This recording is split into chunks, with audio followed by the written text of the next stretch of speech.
Hi, my name's John Cordy, and did you know that the name Mesa Boogie was actually inspired by Star Wars Episode 1 and the famous and well-loved Star Wars character Jar Jar Binks? That's actually the inspiration that Randall Smith took and applied to the Mesa Boogie stuff. If you want more facts like this, carry on watching. Today I wanted to get into kind of like a bit of the history of Mesa Boogie. Yesterday there was some fairly big news that Gibson have bought part of Mesa Boogie, I think at least, or Mesa Boogie's now part of the Gibson family. So I guess in a sense it's sort of a new era. So I thought maybe it's worthwhile, before Keith and Rhett do their video on this, maybe I'll chuck in my 2 cents. Being a Mesa Boogie kind of fanatic as I am, I've got quite a few Mesa amps and they're the only amps that I really collect, so I thought I'll talk about them. We're going to kind of delve into a bit of the history, and hopefully it might be vaguely interesting. You might not learn anything, but we can talk about Mesas, which I think is a cool thing to talk about.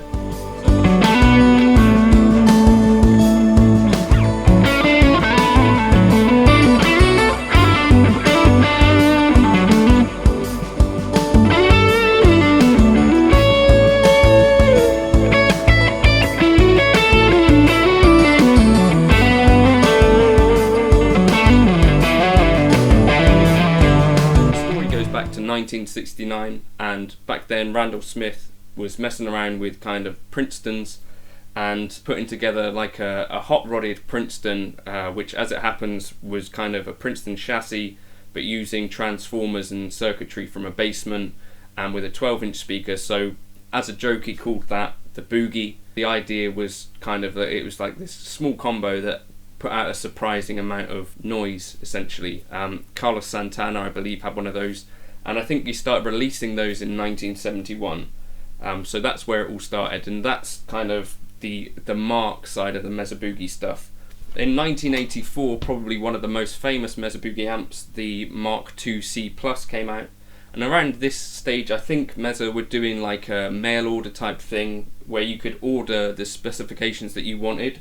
The next year they did a Mark III, which is what this is, and you could have like similar class options, and you could choose to have reverb or 60 watt or 100 watt or 80 watt. And so they were still kind of a smallish boutique company at that stage. I think they probably still are now. Do they fall under boutique? I don't know. What's the criteria? You tell me. I think around 1986 this was the purple stripe, and I think these became sort of famous in the metal world for doing that Metallica kind of thing. It's not the sound that I get out of the amp, and I think this is kind of a thing with Mesa Boogie throughout history, is that they've sort of been pigeonholed, I think, in a way, to this kind of metal side of things, when I think actually their amps are way more versatile than that. Actually, I feel like they share a lot in common with like a Dumble type amp.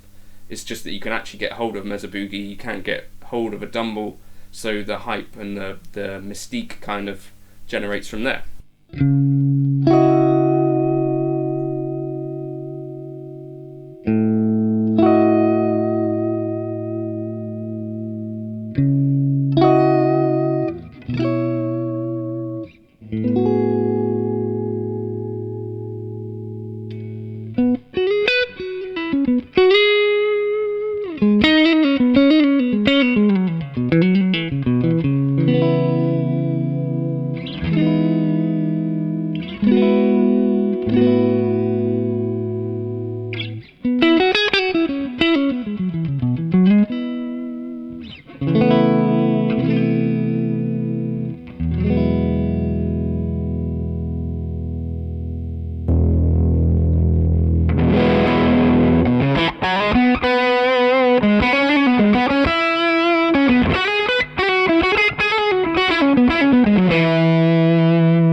think in 1990 the Mark IV came out, which was again taking some of the lessons from the Mark III, Mark II, and maybe I guess changing a few parts and bits and pieces and refining bits and pieces. Also solving the issue of having, so the Mark IIIs and IIs had just one line of controls, and so people found it potentially a bit difficult to balance between some of the channels. This is what Mesa Boogie are kind of famous for, in my opinion. Amps that can do this channel switching thing, so they're more than just a clean, or they're more than just an overdrive. There's actually 2 or 3 things that a Mesa Boogie amp can do pretty well. So built on that kind of Fender clean, then taking that through multiple gain stages so that you've got like a Santana-ish lead, I guess is what the Mark stuff is kind of known for, but actually they're kind of very versatile. 1992 is where the first kind of Mesas that I knew about started kicking on the scene, so dual rectifiers and triple rectifiers, which have been fairly well loved within the metal scene, on the rock scene.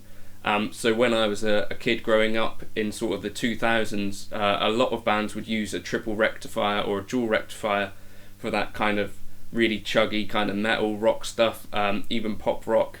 It's just the amp that you saw around all over the place, and I think that is part of what has made people associate Mesa Boogie with that kind of metal scene. It's the tread plate amps, I think. I've never owned one. I do have a dual rectifier Blue Angel, which is a single channel clean amp, which is obviously not really what the rest of the dual rectifier, triple rectifier range was about. I think these share kind of circuitry and stuff with kind of Soldano stuff, and I think it's a bit of a step away from the Mark series towards something else a bit more aggressive, maybe. I don't know.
So 1994 saw the advent of the Blue Angel, which is over there, and this was a clean channel, single clean channel, and I think we could view this as like the offshoot Boogie. So you've got the Mark, you've got the Rectifier, those are kind of the famous Boogies, and then there's this other area of Boogie that you get where they kind of explore other territory. So like the Mesa Boogie Blue Angel, a single channel clean amp with a reverb, it's kind of completely the opposite end of the spectrum to some of the more modern sounding Boogies and stuff. It's this all clean machine.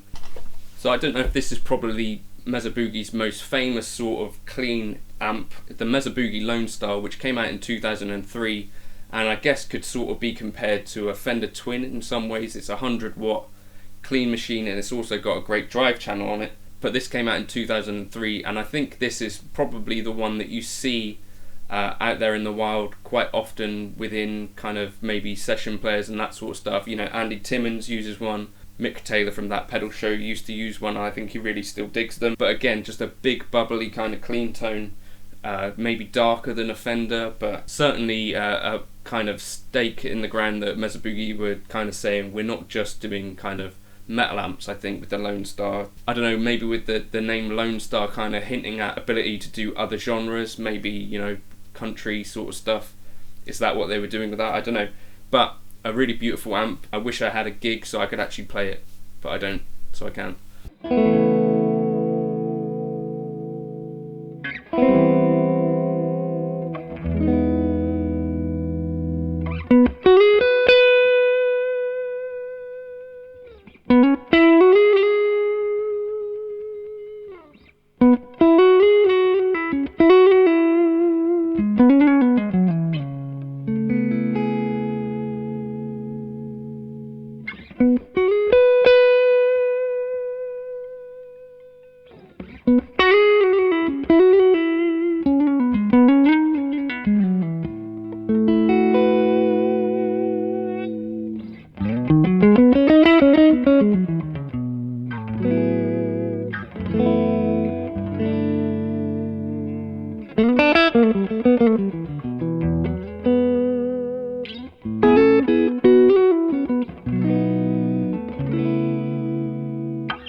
I think around 2009 was where we really started to see this other area of the Mesa Boogie stuff, you know, more focused on cleany stuff, maybe, with the Electra Dyne. And then shortly after that, they brought out the Transatlantic series, which was sort of trying to do some of that voxy kind of martially things, I think, with the hint of the name Transatlantic. I know Andy Timmons did some demos with those. I've never played one of those amps, but I hear some good things. The Electra Dyne, again, this is kind of a 3-channel amp, but it shares controls across the 3 channels. I think they're like stacked pots or something. So this can do like the Fendery cleany stuff, but then also has 2 kind of options of gain as well.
And then in 2019 is where we jump across to the California Tweed and the Fillmore. And the California Tweed is really just a single channel clean machine, but it's got the kind of the Mesa Boogie twist, which is that interesting multi-watt output thing. So you can turn it all the way down to 2 watts if you want, or all the way up to 40 watts, and you've got kind of control over the output tubes and matching and stuff. And this has been something that they've done way back in the 80s with the Mesa Boogie Mark II, I think it was, where they started to introduce simulcast, and you could turn on kind of pairs of 6L6s or EL84s, whatever it was that they ended up using back then. But this has sort of been a trend throughout the years. So the Blue Angel, for instance, you could switch between 6v6s and EL34s and pairs of them, or all of them together. California Tweed, you can switch between sort of configurations of 6v6s. I think it was the Road King was the real daddy of all of this, where you could switch between loads of combinations of different tubes, and quite complicated, but essentially I think that was like a dual rectifier, but 4 channels and then loads and loads of tube switching options. So I think this is kind of part of the reputation of Mesa Boogie, is to be able to make these amps which are pretty versatile, but also in a way quite complicated. You know, like even on the Mark III, you've got loads of pull and push options, 3 channels.